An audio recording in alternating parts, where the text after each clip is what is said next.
C5 app download ചെയ്യൂ. കാണൂ മുഴുവൻ എപ്പിസോഡുകളും സൗജന്യമായി. എന്റെ അമ്മയെ ശ്രീലക്ഷ്മി കൈ നീട്ടി അടിച്ചു. ആർക്കെങ്കിലും ചോദ്യം ചെയ്യാൻ പറ്റോ എന്തിനാണെന്ന്?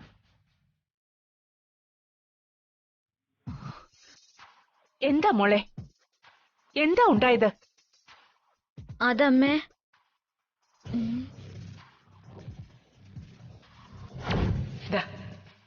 മോളൊന്ന് ടെസ്റ്റ് ചെയ്ത് നോക്ക്.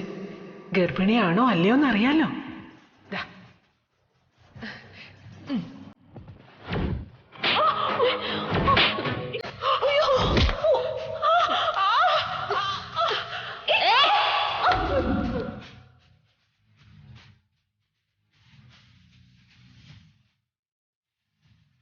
ഇപ്പോ എല്ലാവരും എല്ലാം അറിഞ്ഞല്ലോ.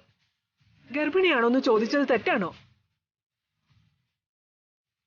ഒന്ന് ടെസ്റ്റ് ചെയ്യാൻ പറയുന്നത് തെറ്റാണോ? എന്റെ മോളെ പോലെ ആ ഭാഗ്യം ഇവൾക്ക് ഉണ്ടായോന്നറിയാൻ ഞങ്ങളൊന്ന് ശ്രമിച്ചതല്ലേ ഉള്ളൂ.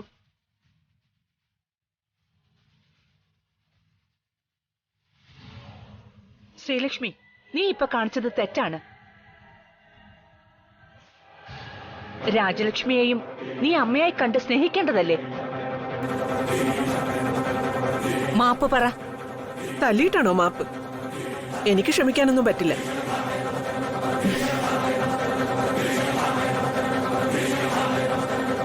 നിങ്ങളെല്ലാരും പകുതി കാര്യങ്ങളെ അറിഞ്ഞിട്ടുള്ളൂ. നമ്മൾ തല്ലിയത് അതിനു മാത്രമൊന്നുമല്ല. പിന്നെ രേഖ ഗർഭിണിയായിട്ടും നമ്മൾ ഗർഭിണിയാകാത്തത് നമുക്കെന്തോ ബാധയുടെ കുഴപ്പമുള്ളതുകൊണ്ടാണെന്ന് പറഞ്ഞു.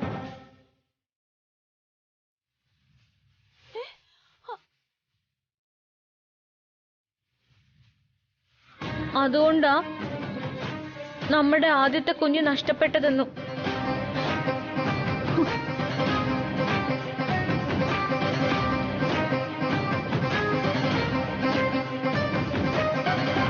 അത് മാത്രമല്ല, നമുക്കൊരു കുഞ്ഞുണ്ടാവാത്തത് എന്റെ ഭർത്താവും ഈ കുടുംബവും എന്തൊക്കെയോ വലിയ തെറ്റുകൾ ചെയ്തത് കൊണ്ടാണെന്നും പറഞ്ഞു.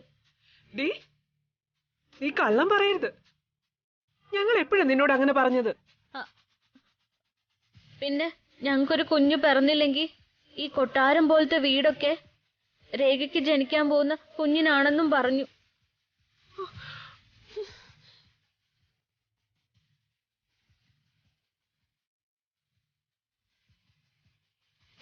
ശ്രീലക്ഷ്മി, നീ ഇങ്ങനെ നുണ പറയരുത്. ഇതൊന്നും ഞങ്ങൾ അറിയാത്ത കാര്യങ്ങളാ. ഇനി ഇവര് നമ്മളോട് പറഞ്ഞതൊന്നും നിങ്ങളുടെ മുന്നിൽ പറയാൻ പറ്റുന്നതല്ല.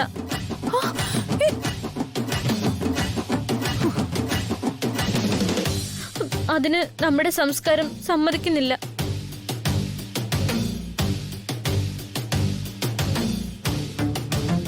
വേറെ എല്ലാം നമ്മൾ സഹിക്കും, ക്ഷമിക്കും.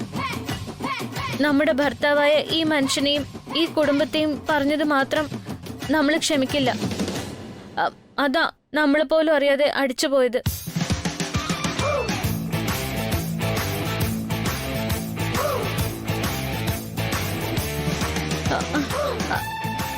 ഇനി അമ്മ പറയൂ, നമ്മൾ മാപ്പ് പറയണോ? മധുരല്ലോ, ഇവള് പറയുന്നതൊക്കെ മതി. ശ്രീലക്ഷ്മി ആയതുകൊണ്ടാ ഒരടിയിൽ നിർത്തിയത്.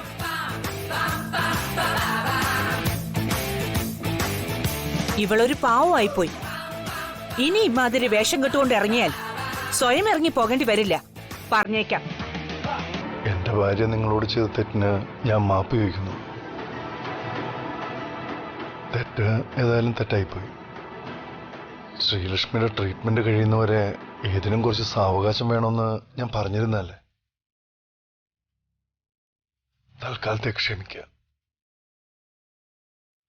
ശ്രീലക്ഷ്മി വരൂ.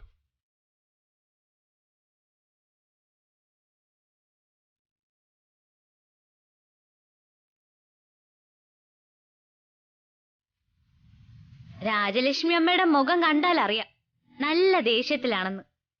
ഇനി മോളെ പോലെ നിങ്ങളും ഗർഭിണിയാണോ എന്തോ? അല്ല, ഈ ദേഷ്യമല്ലേ ഗർഭിണിയാവുമ്പോഴുള്ള നിങ്ങളുടെ അടയാളം? ആ പരിശോധനാ സാധനം മിച്ചമുണ്ടെങ്കിലേ ഒന്ന് പരിശോധിച്ച് ഉറപ്പിക്കുന്നത് നല്ലതാ.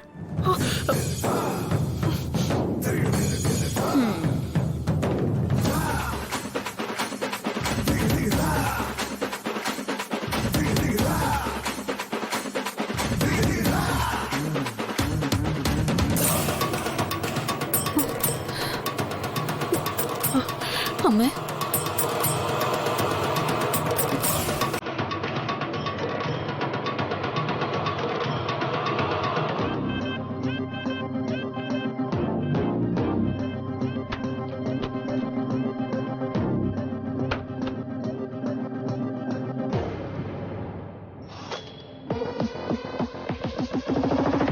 ആഹാ, ആശാൻ ഉറങ്ങാനുള്ള തയ്യാറെടുപ്പിലാണെന്ന് തോന്നുന്നു. എന്നാലും ആശാനെ നമ്മള് സമ്മതിച്ചു. ആശാൻ പറഞ്ഞ അച്ചട്ടാ, കണ്ടില്ലേ താഴെ അമ്മയും മോളും തുണിയും വാരിക്കെട്ടി ഇറങ്ങിയത്. എങ്ങനെയുണ്ടായിരുന്നു ആശാനെ നമ്മളെ അഭിനയം? അതൊക്കെ എല്ലാരും വിശ്വസിച്ചു. പക്ഷേ താൻ ചെയ്തത് കുറച്ച് കടന്നു പോയില്ലെന്ന് എനിക്കൊരു സംശയം. ഒന്നുമില്ലെങ്കിലും പ്രായത്തിൽ മൂത്താളല്ലേ. ആ, അത് നമുക്കും തോന്നി ആശാനെ. പക്ഷേ ചെപ്പക്കുറ്റിക്കൊന്ന് പൊട്ടിച്ച ശേഷ അങ്ങനെ തോന്നിയത്. നമുക്കിഷ്ടല്ലാത്ത ഭരണ നമ്മുടെ കണ്ണിൽ ഇരുട്ട് കയറും. പിന്നെ മുന്നിൽ നിൽക്കുന്നത് അമ്മയാണോ മോളാണോ വലുതാണോ ചെറുതാണോ എന്നൊന്നും ദേ ഇതിനറിഞ്ഞൂടാ. കേറി അങ്ങ് മെയ്യും. എന്നിട്ടേ ആലോചിക്കൂ വേണമായിരുന്നോ വേണ്ടായിരുന്നോന്ന്.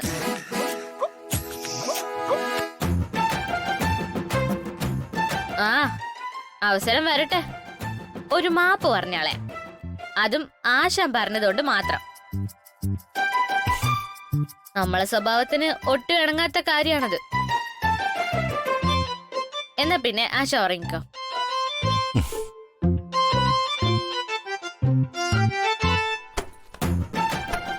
അല്ല, കൺമണി ടെറസിലേക്ക് തന്നെ പോവാണോ? പിന്നെ പോവാതെ.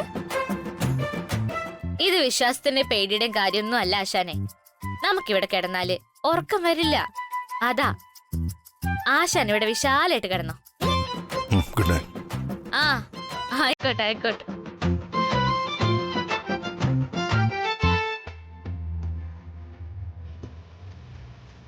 Good night.